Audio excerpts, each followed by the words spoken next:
이배에 함께한 성도 여러분, 복 받고 행복하시기를 간절히 바랍니다.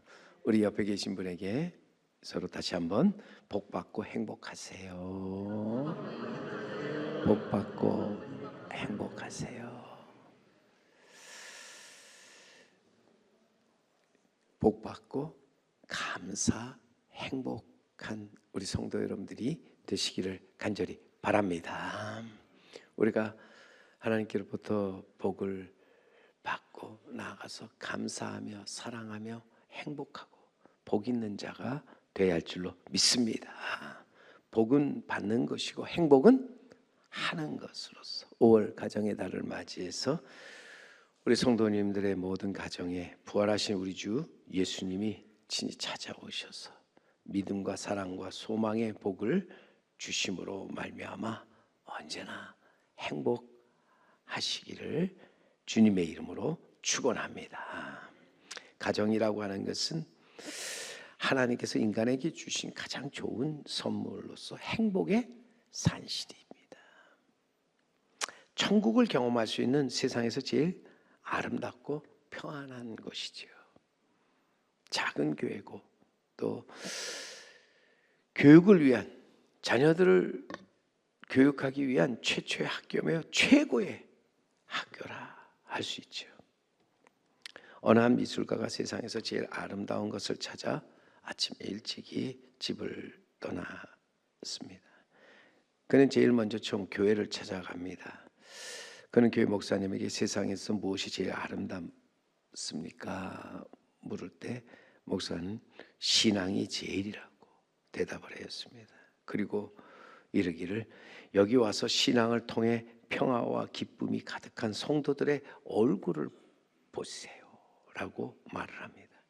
화가는 그 교회에 안으로 들어가서 성도들의 얼굴에 나타나는 빛나고 아름다운 모습을 보고 그대로 그림을 그렸습니다. 그리고 교회를 나오는데 이제 막 결혼을 하고 신혼 생활을 해가는 신혼부부를 만나게 됩니다. 미술가는 그 신혼부부에게 같은 내용의 질문을 던집니다. 그러자 신혼부부는 세상에서 제일 아름다운 것은 사랑이지요 라고 대답을 합니다. 신혼부부가 서로 바라보는 모습이 얼마나 아름다웠는지 화가는 그 자리에서 그 아름다운 모습에 넘쳐흐르는 사랑을 이제 연필로 스케치를 하였습니다. 미술가는 계속해서 이 세상에서 가장 아름다운 것을 찾아 다니다가 소풍을 나온 유치원생들을 만났습니다. 유치원 교사의 인솔을 따라서 나아가는 그 해맑은 아이들의 그 아름다운 모습을 보면서 유치원 교사에게 또다시 같은 질문을 하게 되지요. 그러자 유치원 교사는 세상에서 가장 아름다운 것은 소망이라고 대답을 했습니다. 그리고 선생님은 이 소망이 있는 어린아이들의 아름다운 모습을 보라고 말을 하죠. 정말 이 어린아이들, 유치원 어린아이들의 밝고 맑은 모습이 아름다웠고 빛났습니다. 그래서 미술가는 이 어린아이들의 깨끗한 그리고 아름다운 모습을 역시 그렸습니다. 이처럼 이 세상에서 가장 아름다운 것을 찾아 돌아다니다가 미술가는 피곤하고 지친 모습으로 집에 들어가게 됩니다. 그가 집에 들어갔을 때에 그의 자녀들이 아빠를 보고 반가워 아빠하고 소리치며 달려와 두 팔로 그에게 매달리고 입을 맞췄습니다. 또한 사랑스러운 그의 아내가 따뜻하고 애정서린 웃음으로 그를 맞아줍니다. 집에 들어와 온 가족이 한 식탁에 둘러앉아 있는데 미술가는 바로 그때 여기가 천국이구나, 이것이 가장 아름다운 곳이구나 라는 생각을 합니다. 내가 지금까지 찾고 있었던 세상에서 제일 아름다운 곳이 여기 있다, 그는 생각하고 그날 저녁에 그 느꼈던 영감을 그대로 화폭에 옮겼습니다. 그림을 다 그리고 난 후에 그 그림의 제목을 가정이라 이렇게 붙였습니다. 여러분, 가정이라고 하는 것에 참된 믿음이 있고 참된 사랑이 있고 참된 소망이 있다면 여러분, 그 가정이 바로 천국이죠. 이 세상에서 가장 아름답고 행복한 곳입니다. 가정은 하나님의 창조 세계의 절정으로 복되고 즐거운 것이죠. 위대한 생명의 산실이며 행복을 만들어내는 공장이라, 발전소라 하는 것입니다. 하지만 여러분, 죄가 들어오면서 가정은 붕괴되고 파괴되었습니다. 하나님이 허락하신 에덴 동산 그만 사라져 버렸죠. 왜 인간이 불행하느냐? 한마디로 이것은 우리 기독교에서는 죄 때문이라고 말하게 되는데, 죄는 하나님의 목적과 뜻을 왜곡하고 거역함으로써 이 세상을 파괴하며 모든 관계를 허무는 악한 것이죠. 더구나 현대처럼 죄에 대한 인식이 흐릿하고 죄를 합리화하는 시대에 죄의 영향력은 더 막강하고 집요해서 사람들을 이제는 불행케 하고 멸망의 길로 인도한다 하는 것이죠. 오늘 우리는 하나님의 은혜로 택함과 부르심을 받은 사람으로 하나님을 가까이 하면서 모든 죄를 벗어버려야 한다. 죄와 싸워 이겨야 한다 하는 것입니다. 그리하여 분명히 우리는 하나님의 뜻을 분별하여 그 따르는 삶을 살도록 해야 한다는 거지요. 우리가 하나님의 뜻을 멸시하고 하나님의 그 말씀을 거역하고 나아갈 때 인간은 불행해지고 결국 사망과 멸망에 빠지게 됩니다. 얼마든지 가정이 행복을 만들어내는 공장이 될 수도 있고 반대로 불행과 슬픔을 만들어내는 공장이 될 수 있는데, 이것은 우리가 얼마나 하나님의 뜻을 알고 그 뜻을 따라가느냐에 달려 있다 할 수 있죠. 안타깝게도 많은 사람들이 보다 나은 경제 성장과 과학기술의 발달과 생활 수준의 향상이라고 하는 이러한 거대한 공룡의 발굽 아래에 하나님이 주신 가정을 천국이 아닌 지옥으로 만들어가고 있다는 겁니다. 영원하지 못한 것을 위하여 귀하고 복된 가정을 포기하고 나아가 파괴합니다. 하나님의 뜻을 떠나 죄의 근원인 욕심과 자랑 그리고 이기주의에 빠져서 가정을 허물고 짓밟고 있다는 거예요. 여러분, 옛날에는 못 먹어서 병들고 힘들었잖아요. 근데 요즘은 너무 많이 먹어서 병이 들고 힘들어하죠. 집안에 가보면 먹을 것이 넘쳐납니다. 그런데도 사람은 만족하지 못하고 더 많은 것을 얻고자 더 많은 것을 가지고자 동분서주하며 밤낮으로 애쓰고 수고합니다. 독일의 신학자며 기독교 윤리학자인 폴 레만은 인간을 수집형 인간과 창조적 인간으로 구분했습니다. 수집형 인간, 창조적 인간. 수집형 인간은 부자 청년이나 집 나간 탕자처럼 돈이나 재산이나 명예를 소유하기 위해서 달려간다 하는 거죠. 사랑이나 효 같은 것, 의리 같은 것은 생각하지 않고 그저 열심히 하나라도 더 소유하려고 애쓰는 사람, 수집형 인간이죠. 반면에 창조형 인간이라고 하는 것은 물질보다는 사랑을, 권력보다는 의의를 더 깊이 생각하면서 생의 목적과 의미를 진지하게 이제는 생각하는 사람입니다. 어찌 보면 소유보다 존재, 더 가치를 두고 살아가는 사람, 그가 창조형 사람, 창조형 인간이다. 오늘날 시대의 변화는 인간을 창조적인 인간보다 수집형 인간으로 만들어가고 있다는 거죠. 물질만능주의, 이기주의가 팽배해지면서 창조형 인간보다 수집형 인간이 점점 더 늘어나고 있습니다. 그 속에서 안타깝게도 인간은 마땅한 행할 일을 저버리고 나아가 가정을 파괴하고 있다는 거죠. 그래서 하우스는 있는데 홈이 없고 식구는 있는데 가족이 없습니다. 함께 살면서 행복하지 못하다 하는 것입니다. 우리가 잘 아는 하나님의 뜻은 하나님께서 세우신 그 가정 속에서 우리가 복되고 행복한 삶을 사는 것이죠. 하나님은 우리가 예수를 잘 믿고 섬김으로써 이 땅에서 진정으로 복되고 행복하기를 원하신다 하는 것입니다. 여러분, 우리가 예수를 잘 믿고 섬긴다는 것이 집에 예수님 그림 하나 걸려 있거나 성경 한 구절이 거기에 집에 적혀 있다고 예수 잘 믿고 섬기는 가정이 아니라는 거예요. 실질적으로 여러분, 예수 잘 믿고 섬기는 가정, 그 가정 안에 감사, 행복이 넘쳐나는 가정이라는 거예요. 하나님의 은혜에 감사하고 서로 사랑하며 행복한 복된 가정을 이루어 나아가는 것이 예수를 잘 믿고 잘 섬기는 가정인 줄 믿습니다. 더욱이 시편 122편 1절에 보면 111편 1절에 가서 보면 거기에 할렐루야 여호와를 경외하며 그의 계명을 크게 즐거워하는 자는 복이 있도다. 복 있는 사람이 누구예요? 분명히 여러분, 복 있는 사람은 여호와를 경외하며 그 계명을 즐거워하는 자, 복이 있다. 오늘도 진정 이 땅에서 감사 행복이 넘치는 가정, 여호와를 경외하며 그의 계명을 크게 즐거워하는 가정이라 하는 것입니다. 여러분, 하나님의 말씀이 법이잖아요. 우리들이 이 땅에서 행복하게 잘 사는 법이라 하는 것입니다.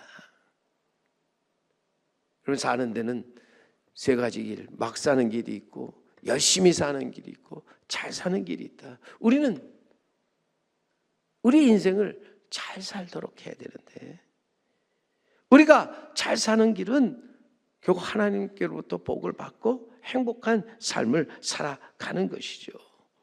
우리가 복을 받고 나아가 행복한 삶을 살기 위해서 하나님의 말씀을 잘 듣고 그 말씀을 하나하나 경외감을 가지고 실제 삶에 적용하는 것, 이것이 진정 우리가 이 땅에서 잘 사는 길이라 하는 것입니다.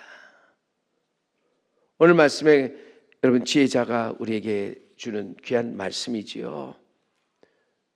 본문 16절 말씀에 분명히 가산이 적어도 여호와를 경외하는 것이 크게 부하고 번뇌하는 것보다 나으니라 말씀하고 있죠. 분명한 것은 우리에게 있어서 가진 것이 적을지라도 여호와를 경외하는 것이 마땅한 일이라고 하죠. 가정을 행복하게 하는 것이 소유에 있지 않다는 거예요. 꼭 돈과 물질에만 있는 것이 아니라는 말입니다.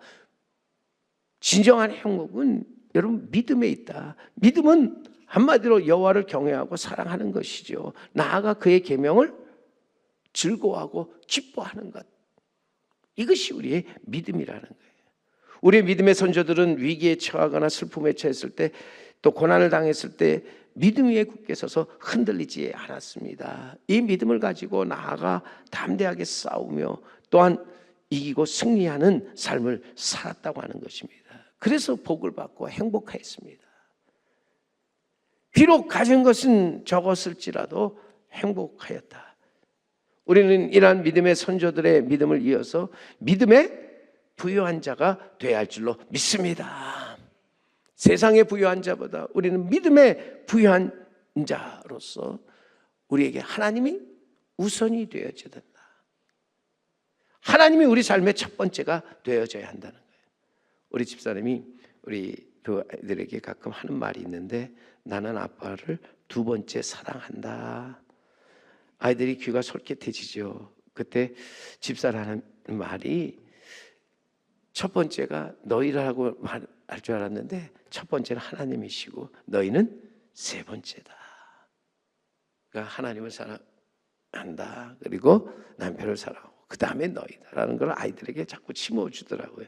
근데 요즘 가만히 보니까 순서가 좀 바뀐 것 같아요. 두 번째하고 세 번째가 조금 바뀌어진 것 같은데, 우리는 하나님을 경외한다면서 우리 삶의 우선순위가 무엇이냐는 거예요. 믿음의 주에 우리를 온전케 하시는 예수 그리스도, 그분이 진정 우리 삶의 1순위가 되어져야 한다는 거예요. 예수님은 길이요 진리요 생명이요 빛 되신 분입니다. 우리는 나아가서 그 주님의 귀한 반석 위에 믿음의 집을 세우는 지혜로운 자가 되어야 할 줄로 믿습니다. 그러기 위해서 우리는 믿음의 부유한 자가 되어야 한다 하는 것이죠. 하나님의 아들로 우리를 구원하기 위해 오신 예수 그리스도, 그분은 진정 우리 가정의 주인으로서 우리 가정을 다스리고 주관하신다 하는 거지요. 그러므로 우리가 가정에서 예수님을 바로 알고 바로 믿고 바로 섬길 때에 거기서 하늘의 밝은 빛이 비추어져 빛 가운데로 걸어가며 우리는 이 땅에서 더욱더 감사 행복한 삶을 살아가게 되는 줄 믿습니다. 믿음의 부유한 자로 우리는 그 믿음에서 감사 행복한 삶을 살아가도록 해야 한다. 고린도후서 8장 9절의 말씀에 보면 우리 주 예수 그리스도를 너희가 알거니와 부유하신 이로써 너희를 위하여 가난하게 되시면 그의 가난함으로 말미암아 너희를 부유하게 하려 하심이라. 우리 주님 부유하신 자다. 하지만 주님 우리를 위하여 가난하게 되셨는데 그 까닭은 그 가난함으로 인하여 우리를 부유하게 하시기 위함이라고 하는 것이죠. 그러므로 우리가 예수님을 분명히 바로 알고 바로 믿고 바로 섬길 때 우리는 부유한 자가 되는 거예요. 보세요. 우리가 믿음의 부유한 자가 되면 우리는 가난한 자 같으나 많은 사람을 부유하게 하고 아무것도 없는 자 같으나 모든 것을 가진 자로서 이 땅에서 부유한 자로 살아가게 되는 줄 믿습니다. 이 모든 것은 다 하나님의 사랑과 은혜로서 오늘도 우리가 주님의 크신 은혜와 사랑을 알고 나아가 마음으로 믿음의 부유한 자가 되어 이 땅에서 살아가는 우리 성도 여러분 그리고 이 제3교회가 되어야 할 줄로 믿습니다. 그 속에서 믿음의 부유함 속에서 가정을 가정되게 만들고 복되고 즐거운 시간 속에서 행복하고 아름다운 삶을 살아가도록 해야 한다 하는 것이죠. 오늘도 분명히 보세요. 마음의 믿음으로 부욕해 된 자는요 보는 것으로 행하지 않고 모든 것을 믿음으로 행한다. 사람을 외모로 판단하지 않고 그 내면의 중심을 보게 하신다 하는 것입니다. 우리가 믿음을 히브리서에 보면은 믿음은 바라는 것들의 실상에 보이지 않는 것들의 증거라고 하고 있잖아요. 그렇다면 우리는 정말 이 믿음의 부유한 자로서 눈에 보이는 것만 보지 말고 보이지 않는 것을 바라보아야 한다 하는 것이죠. 우리가 자녀로서 부모를 볼 때 믿음의 눈으로 바라보고 또 부모가 자녀를 바라볼 때 믿음의 눈으로 바라봐야 한다는 거예요. 그래서 그를 향한 하나님의 뜻을 하나님의 계획을 알고 나아가서 끝까지 인내할 때 거기서 놀라운 일들이 펼쳐지게 되는 줄 믿습니다. 오늘도 나아가서 우리는 믿음의 부유한 자로서 진정 사랑에도 부유함을 가지고 나아가 사랑으로 역사하는 믿음으로 이기고 승리하도록 해야 한다는 거죠. 우리가 믿노라 하면서 행함이 없다면 죽은 믿음이잖아요. 믿음이 있노라고 사랑이 없으면 아무것도 아니에요. 헛되고 거짓된 것이라 하는 것입니다. 그리고 오늘 본문 17절에 이어지는 말씀 채소를 먹으며 서로 사랑하는 것이 살찐 소를 먹으며 서로 미워하는 것보다 나으니라. 무엇을 먹느냐 보다 중요한 것이 누구와 함께 먹느냐지요.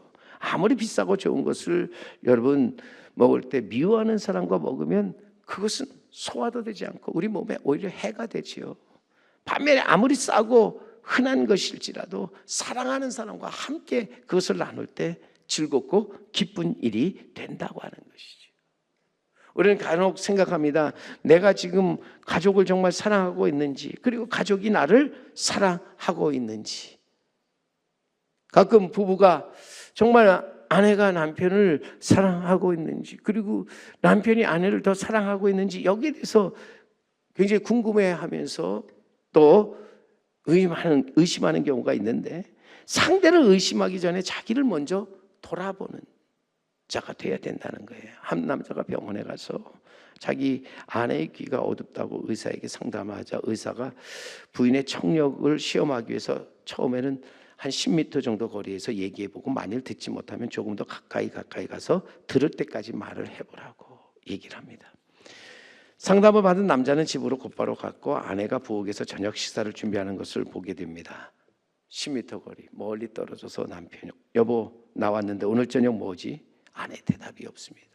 7m 정도 되는 거리로 나아가서 오늘 저녁이 뭐냐니까 물었습니다. 대답이 없습니다. 더 가까이 가서 이제 얼마 안 되는 거리에서 또다시 물었지만 역시 묵묵부답이었죠. 마침내 그 아내의 바로 뒤까지 가서 귓속에다 말합니다. 여보 안 들려 저녁이 뭐냐니까. 그러자 아내가 퉁명스럽게 말합니다. 된장찌개라고 벌써 3번이나 말했잖아. 여러분 보세요. 누가 문제예요? 예, 자기는 자기 말만 하고 듣지 못하는 얘가 문제 아니에요. 상대가 나를 사랑하지 않는 것이 아니라 내가 그 사람을 사랑하는 것이 식어버린 것이 문제예요. 상대가 나를 미워하는 것이 아니라 내가 그 사람을 지금 미워하는 것이 문제라는 거예요.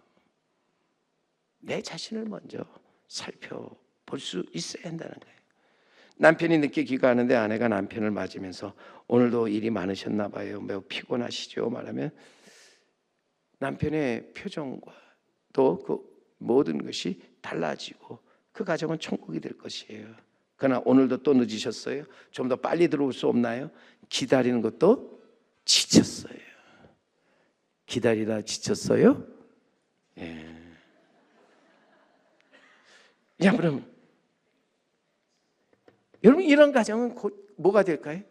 지옥이 되고 마는 거예요. 사랑이 없는 가정, 찬스 없는 감옥이에요. 살면서 좋은 것이 아니라 옳은 것이 좋은 것입니다. 근데 옳은 것보다 더 좋은 것은 친절한 것이라는 거예요.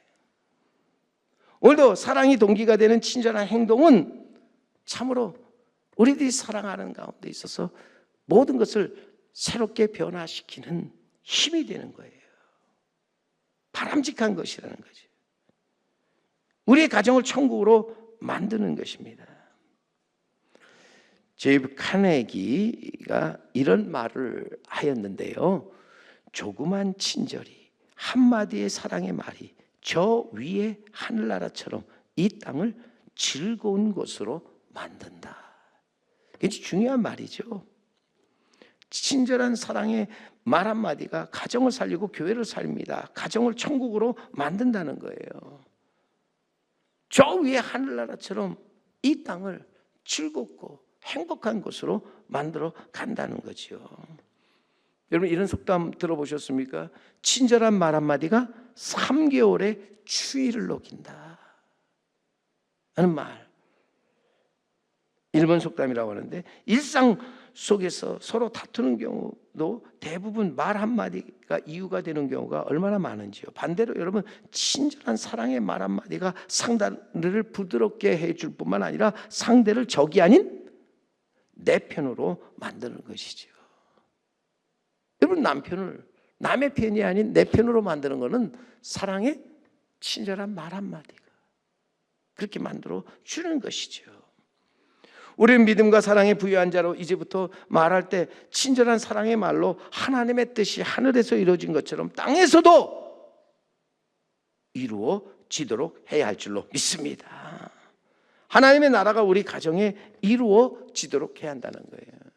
그런데 그러기 위해서 먼저 우리 마음에 여러분 항상 우리 마음에 있어서 마음의 천국이 먼저 이루어져야 한다는 거예요.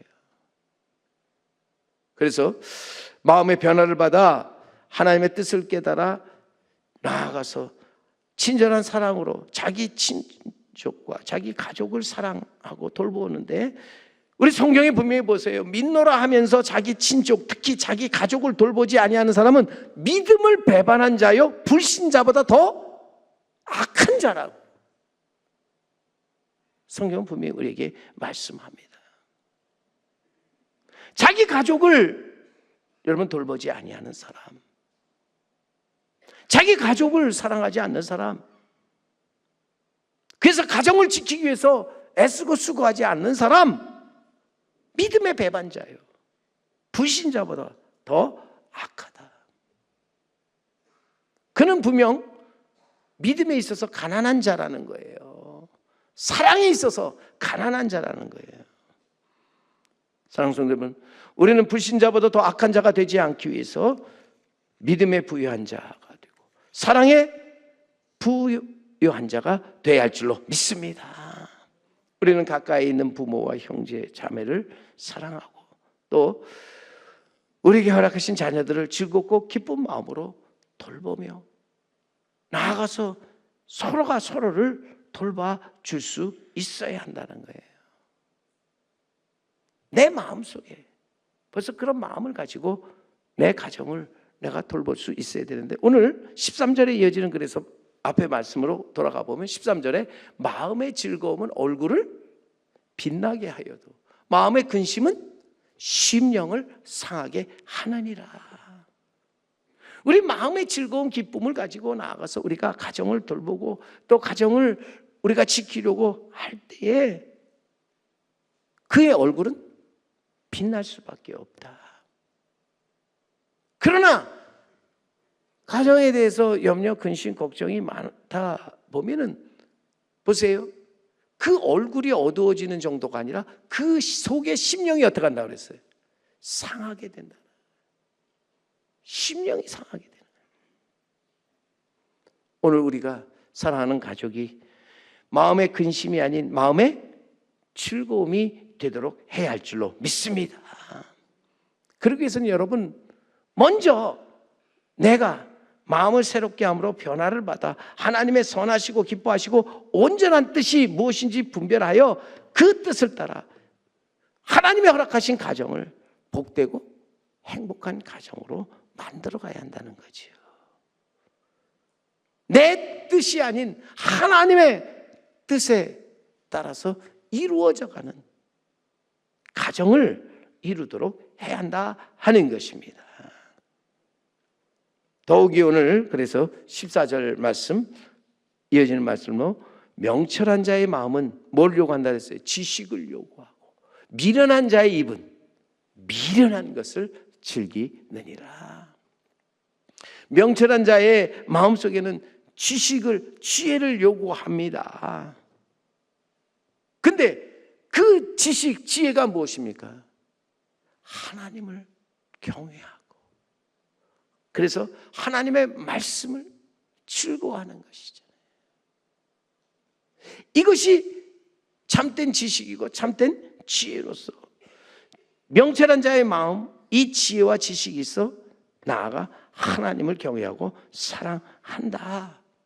하지만 여러분, 미련한 자의 입, 그 입에는 미련함이 있어. 그 말이 어떻습니까? 친절한 사랑의 말이 아닌 거칠고 험한 말을 하게 되죠. 살리는 말이 아닌 죽이는 말을 하는 거예요. 더 나아가서 하나님의 말씀이 아닌 사람의 말로 서로 다투고 싸우게 된다 하는 것이죠. 오늘도 우리는 하나님께 나아가서 하나님께서 우리 마음에 주시는 지식, 지혜를 가지고 우리는 나아가서 이 땅에서 행복한, 아니 이 땅에서 진정 감사 행복한 삶을 살아가는 자 되어야 할 줄로 믿습니다. 여러분, 행복이 멀리 있습니까? 가까이 있습니까? 행복은 결코 멀리 있지 않아요. 행복을 찾아 돌아다니다가도 결국은 내가 행복을 어디서 찾게 됩니까? 우리 마음에서. 그래서 마음 먹게 달렸다. 행복은 마음 먹게 달려있다. 또 더 나아가서 행복은, 참된 행복은 하나님이 허락하신 우리 가정, 그 가정을 가정되게 만드는데 우리의 행복이 있다 하는 것입니다. 성도 여러분, 우리가 우리의 마음과 가정을 복되고 행복하게 하기 위해서 우리는 믿음과 사랑에 부유한 자가 되어야 할 줄로 믿습니다. 마음을 새롭게 함으로 변화를 받아 하나님의 뜻을 알고 그 뜻을 따라가면서 그 안에서 우리는 감사, 행복한 삶을 살아가도록 해야 한다. 교회도 마찬가지잖아요. 교회가 복되고 행복한 교회가 되기 위해서 우리 각자가 마음을 새롭게 함으로 하나님의 뜻을 알고 그 뜻을 따르는 자가 되어야 된다는 거예요. 내 뜻이 아닌 하나님 아버지의 뜻을 알고 그 뜻을 따라가는 자가 되어야 한다는 거예요. 오늘 우리 가정이나 교회가 바라기는 믿음의 공동체, 사랑의 공동체, 소망의 공동체로서 언제나 그 안에서 감사, 행복함이 넘쳐날 수 있기를 간절히 바랍니다. 믿음과 사랑은 누구에게나 어느 가정에게나 항상 있어야 할 중요하고 거룩한 덕목이죠. 어찌 보면 가정을 살리는 힘입니다. 교회 되게 하는 능력입니다. 우리 가정에 주 예수 그리스도를 믿는 믿음의 기초 위에 사랑으로 역사하는 믿음을 가지고 나아가서 가정을 살리고 우리 가정을 천국으로 만들어 정말 복되고 행복한 삶을 이루시는 성도 여러분, 우리 그리고 제3교회가 되기를 주님의 이름으로 간절히 축원합니다.